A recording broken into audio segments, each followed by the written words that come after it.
নির্বাচনের আগে লক্ষ্মীর ভান্ডার নিয়ে নানা রকম সমালোচনা করলেও এবার সাংবাদিক সম্মেলন করে লক্ষ্মীর ভান্ডারের টাকা কেন ২৫০০ করা হবে না সেই প্রশ্ন তুললেন কংগ্রেস নেতা অধীর চৌধুরী।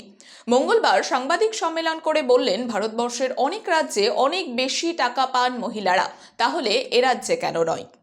না, লক্ষ্মীর ভান্ডারটা তো কোনো দয়ার কিছু নাই। লক্ষ্মীর ভান্ডার সরকারি টাকা, আপনারা ট্যাক্স দিচ্ছি, সেই টাকাটা বাংলার মা বোনদের দিচ্ছে, এতে আমাদের কোনো আপত্তির কিছু নেই। ভারতবর্ষের বেশিরভাগ রাজ্যে এই প্রকল্প চালু আছে ভিন্ন ভিন্ন নামে। আমাদের দাবি, লক্ষ্মীর ভান্ডারের টাকা ২৫০০ কেন করা হবে না? ২৫০০ টাকা এই মুহূর্তে লক্ষ্মীর ভান্ডারের টাকা বাড়িয়ে করা দরকার।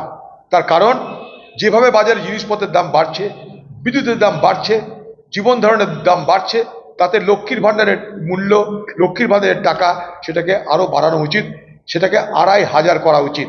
ঝাড়খণ্ডে আছে, তেলেঙ্গানায় আছে, কর্ণাটকে আছে, ভারতবর্ষের বিভিন্ন রাজ্যে আছে। কেন বাংলায় লক্ষ্মীর ভান্ডারের টাকা ১০০০-১২০০-র মধ্যে সীমাবদ্ধ থাকবে? কেন ২৫০০ টাকা বাড়ানো হবে না?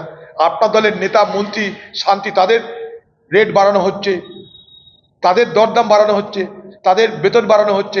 আপনি ডাক্তারদেরও বেতন বাড়িয়ে দিলেন, তাহলে লক্ষ্মীর ভান্ডারে গরিব মা বোনদের, তাদের কেন ২৫০০ টাকা আপনি অনুদান দেবেন না?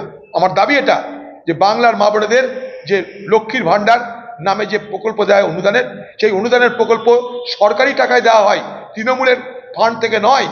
সেই অনুদানের প্রকল্প ১২০০ নয়, ১০০০ নয়, ২৫০০ টাকা করা জরুরি। না, করবে না তো এটা? তার জন্য তো যায়নি, ভাতা দিয়ে খুশি করতে গেছে, ম্যানেজ করতে গেছে। ভাতা দিয়ে তৃণমূল পার্টি নেত্রী তাদেরকে খুশি করতে গেছে। শুধু ভাতা দেওয়ার ব্যাপার নয়, গোটা স্বাস্থ্য পরিকাঠামো নিয়ে কোনো আলোচনা নাই।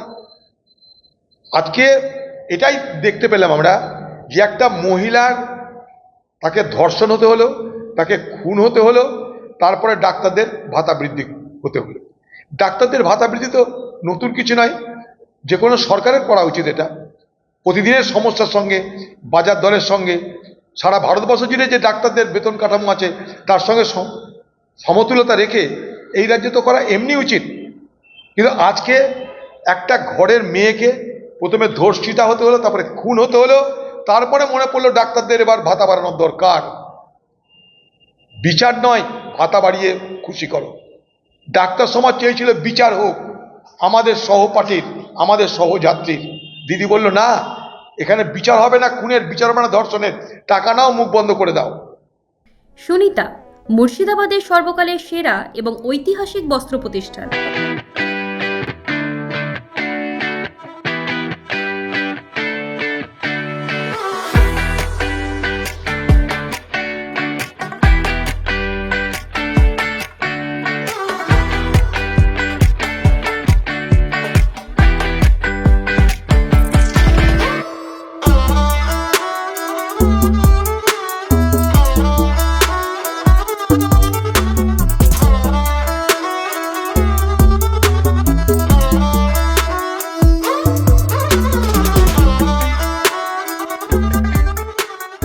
বিয়ের কেনাকাটা থেকে শীতের পোশাক, নামি ব্র্যান্ড, সেরা দাম, একটাই নাম, সুনিতা।